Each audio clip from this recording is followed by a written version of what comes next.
May mensahe si Rendon Labrador kay Joey De Leon matapos mag-trending ang hirit nito tungkol sa lubid.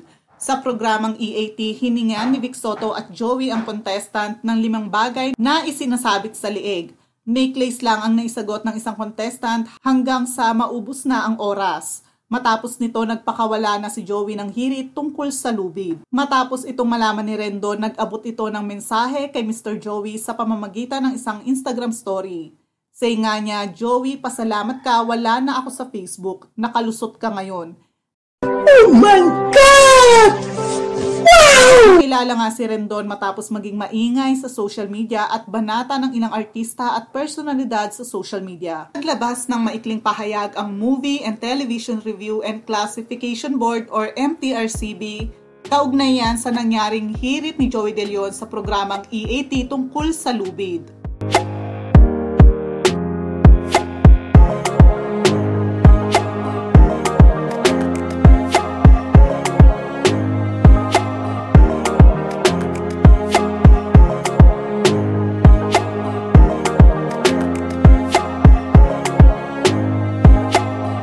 Sa nasabing programa, hiningan ni Vic Soto at Joey ang contestant ng 5 bagay na sinasabit sa liig.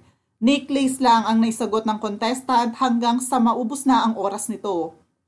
Matapos nito, nagpakawala na si Joey ng hirit tungkol sa lubid.